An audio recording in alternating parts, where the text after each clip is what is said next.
8 августа Blackpink официально исполнилось 10 лет. Для всей мировой индустрии K-pop это грандиозный юбилей, дата, которую миллионы фанатов по всему миру ждали годами.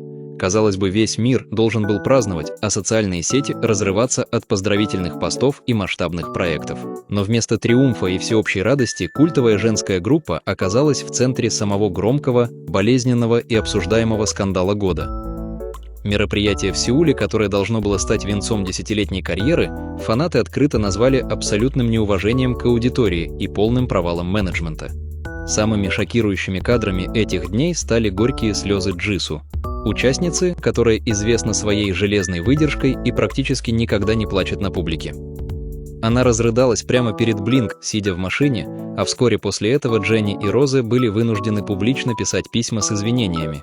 Мероприятие в честь десятилетия группы обернулось настоящей катастрофой, и чтобы понять, почему это произошло, нужно заглянуть за кулисы кей-поп-индустрии и разобрать всю хронологию этого абсурда Korea Jungang Daily Lao Jong.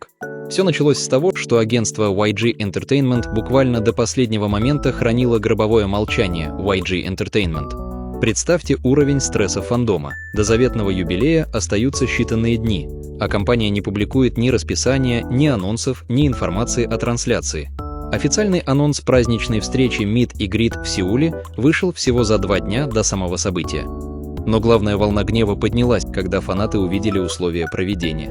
На десятилетний юбилей легендарной группы, которая собирает стадионы по всему миру, агентство выделило всего 40 мест, 40 человек на многомиллионный фандом. Заявки на участие принимались через платную подписку Weverse, а временное окно для подачи составило жалкие 9 часов. Для фанатов из других стран это стало физически невозможно. Более того, само празднование решили провести в Национальном музее Кореи National Museum of Korea. Из-за плохой координации стаффа мероприятие затронуло публичные зоны музея, нарушив расписание других культурных выставок и мастер-классов, что вызвало волну возмущения уже среди обычных жителей Сеула и администрации учреждения. Настоящим символом жадности компании стали сувениры. Пришедшим фанатам раздали по паре цветков и скромные рисовые пирожки, рыночная цена которых составляет всего несколько долларов. Само грандиозное событие продлилось около 30 минут, а праздничный прямой эфир для остального мира шел 10 минут, постоянно зависал и прерывался из-за технических неполадок. Крупные фан-базы Blackpink начали массово закрываться в знак протеста против такого отношения. Ситуацию сильно усугубляли слухи о расколе внутри самой группы. Дело в том, что в конце прошлого года девушки продлили контракты с YG Entertainment только на общую командную деятельность, а их сольные карьеры теперь ведут абсолютно разные независимые компании The Korea Herald. До последнего момента в корейских СМИ циркулировали инсайды, что Лиса и Дженни из-за своих плотных зарубежных графиков вообще не прилетят в Корею, и группа соберется не в полном составе. В соцсетях началась настоящая травля участниц. Часть интернет-пользователей обвиняла девушек в том, что они зазвездились, ушли в свои сольные лейблы, и общая группа им больше не интересна. Эта чехарда показала жуткую реальность. Теперь за каждым решением Blackpink стоят 4 разные юридические структуры со своими рекламными обязательствами. Согласовать даже короткую встречу стало логистическим адом, и инфраструктура YG оказалась абсолютно не готовой к такой реальности. Кульминацией праздника стали те самые слезы Джису, которые разорвали социальные сети Korea Jungang Daily. После окончания короткой фан-встречи Джису села в свой минивэн, где ее провожали преданные Blink. Очевидцы сняли кадры, как девушка горько плачет в салоне автомобиля, пряча лицо руками.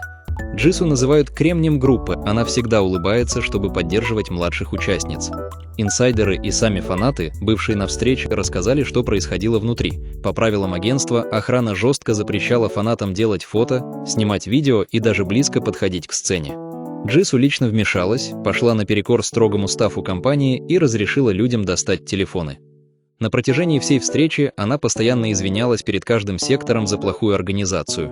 Позже она опубликовала эмоциональный пост, где призналась, что ей невероятно тяжело от того, что самый счастливый день был испорчен плохой коммуникацией менеджмента. Она плакала от глубокого чувства вины перед фанатами, понимая, что компания полностью провалила праздник, к которому люди готовились годами. Поскольку волна хейта и взаимных обвинений в сети только росла, вслед за Джису публично высказались Розе и Дженни Lao Jong. Розе опубликовала огромное открытое письмо, в котором призналась, что ее сердце обливается кровью Lao Jong. Она извинилась за то, что этот юбилей оставил у фанатов чувство одиночества и опустошения вместо радости, и добавила, что все пошло совсем не так, как планировали и хотели сами участницы Лао Джонг. Дженни также поддержала фандом, отметив, что они с девочками до последнего боролись за то, чтобы просто побыть вместе вчетвером перед камерами. Извинения девушек окончательно сорвали маску с идеального пиар-фасада. Стало очевидно, что артистки не контролируют административные процессы, но именно они берут на себя весь удар общественного гнева. Этот юбилей оставил очень горькое послевкусие. Он наглядно показал, как бюрократия и организационные просчеты могут испортить историческое событие. Однако этот кризис доказал и другую важную вещь. Blackpink по-прежнему дорожат своими фанатами. Они не спрятались за спины пиарщиков, а вышли к людям, разделив с ними эту боль. Они переросли рамки обычного кей-поп формата и стали независимыми глобальными иконами.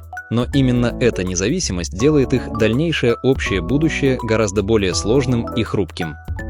Интересно узнать ваше мнение по поводу всей этой ситуации. Напишите в комментариях, как вы считаете, кто несет большую ответственность за провал юбилея – старое агентство или новые сольные лейблы участниц. Также не забудьте поставить лайк этому видео, подписаться на канал и нажать на колокольчик, чтобы первыми смотреть новые подробные разборы кей-поп индустрии.